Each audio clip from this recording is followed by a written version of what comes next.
Que veux-tu faire quand tu seras grand? Docteur, Intéressant.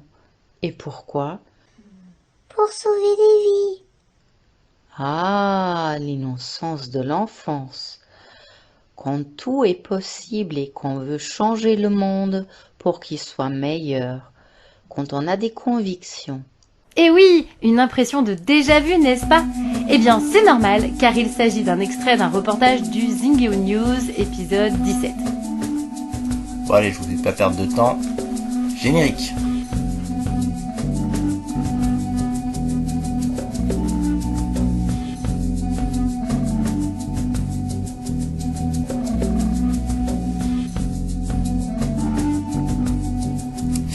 Ah, les valeurs. Comment définir le mot valeur?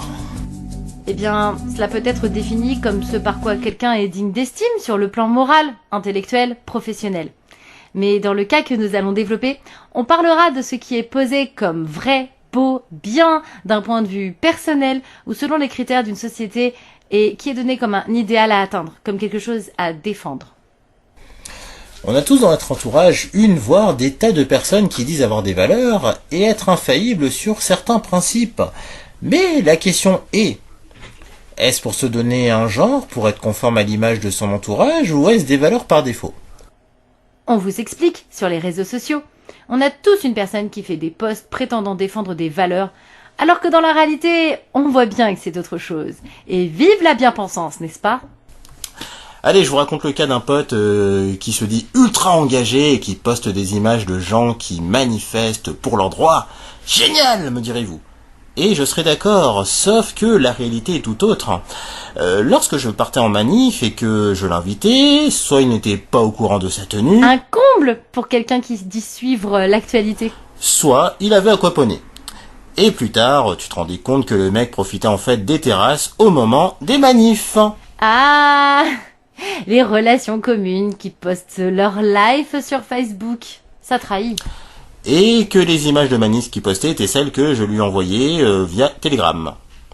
Mis à part ça, quand tu parles actualité avec lui, tu te rends compte que le mec n'est au courant de rien, qu'il ne suit rien et que ce qu'il défend est à géométrie variable. Autre exemple avec cette même personne? Bah, il est contre le pass de la honte, mais en même temps, ça n'avait pas trop dérangé de se faire un pass de 48 heures pour aller en boîte. Oui, tu sais, c'était à l'époque où le pass était sanitaire. Et contre de la bêtise, il poste une photo de lui au resto en disant «Au resto, obligé de faire un test négatif alors que d'autres qui sont picousés peuvent me contaminer». Non mais, t'es pas sérieux? Bah, ce même gars qui 2 semaines avant prétendait ne plus aller dans les lieux qui réclament un pass jusqu'au présidentiel. Voilà. Comment le sais-tu? Bah, il avait posté sur Facebook. Et personne ne lui avait fait la remarque de son précédent poste, les gens ayant encore moins de mémoire qu'un poisson rouge. Bah, regardez qui a été réélu en avril dernier. Ah, parfois, on est entouré de Dory. Alors oui, je pouvais même parler de l'intro de la vidéo, donc parlons vite des médecins, car on a pas mal parlé dans les vidéos du Zingeo News. Et qu'est-ce qui motive donc une personne à devenir soignant? Donc d'après un sondage datant de 2017, 3 personnes sur 4 affirmaient que leur motivation à devenir soignant était due à la volonté d'exercer un métier utile et d'aider les patients, ce qui est noble. Mais pourquoi est-ce qu'on vous parle des soignants? Eh bien, il suffit de voir ce qu'il se passe depuis 1 an maintenant. Donc si certains restent toujours fidèles au serment d'Hippocrate et soignent quel que soit le patient, d'autres ont visiblement opté pour le serment d'Hypocrite en assumant vouloir être sûr de soins des catégories de patients. Donc ceux qui n'ont pas vidé la seringue. Sans parler des médecins de plateau télé. Certains se sont illustrés sur les réseaux sociaux avec des posts nauséabonds. Sauver et guérir les gens font partie de mes valeurs, sauf s'ils n'ont pas de passe. Car oui, pour te faire soigner à l'hôpital, tu dois avoir un pass prouvant que tu es en bonne santé. Le comble du ridicule.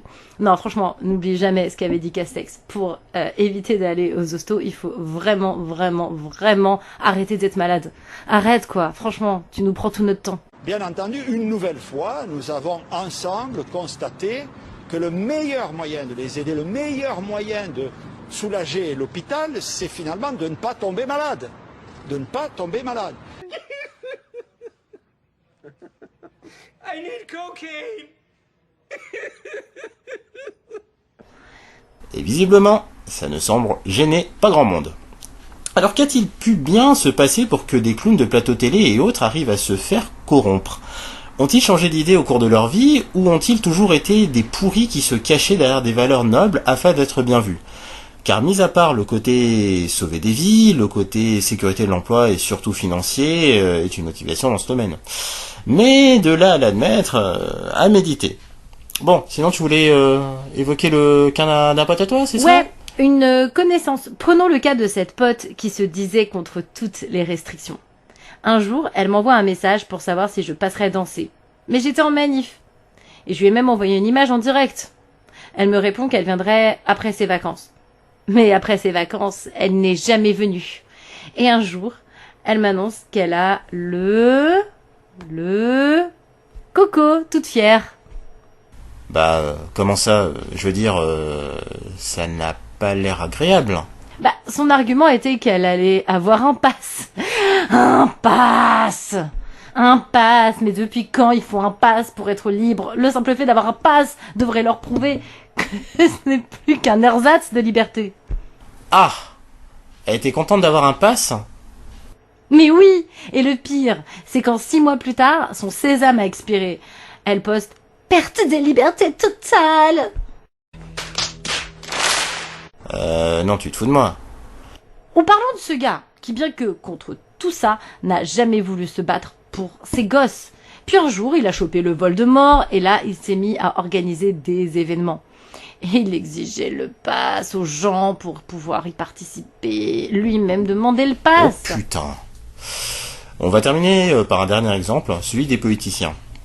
Alors vous savez, les experts du fait ce que je dis, mais ne faites pas ce que je fais, bon, qu'est-ce qui motive à être politicien ?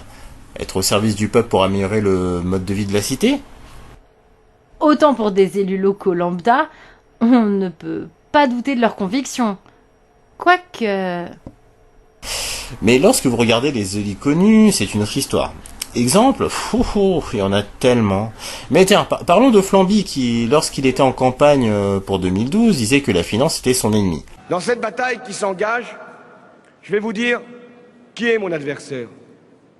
Mon véritable adversaire. Il n'a pas de nom, pas de visage, pas de parti. Il ne présentera jamais sa candidature. Il ne sera donc pas élu. Et pourtant, il gouverne. Cet adversaire, c'est le monde de la finance.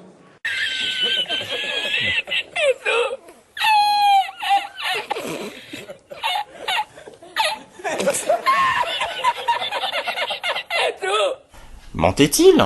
Ou était-ce des convictions par défaut ? Je m'explique. Il appartenait à un groupe politique ayant des idées proches du bas peuple, non pas par conviction personnelle, mais simplement par défaut, dans le sens où il était persuadé de ne jamais atteindre un tel niveau d'ascension dans sa vie de politicien. Et une fois l'inatteignable atteint, on oublie à vitesse grand V le combat mené pendant toute une vie politique. La suite, on la connaît. Un bon exemple serait celui de Rachel Keke, la femme de ménage devenue députée récemment. Seul le temps nous dira si les valeurs qu'elle a présentées jusque-là étaient authentiques, ou si c'était simplement par défaut. Je sais pas toi, je sais pas vous qui nous écoutez, mais franchement, ça m'intéresse. Voilà, on s'arrête là pour aujourd'hui. Posez-vous donc la question concernant les valeurs. On vous dit donc À plus.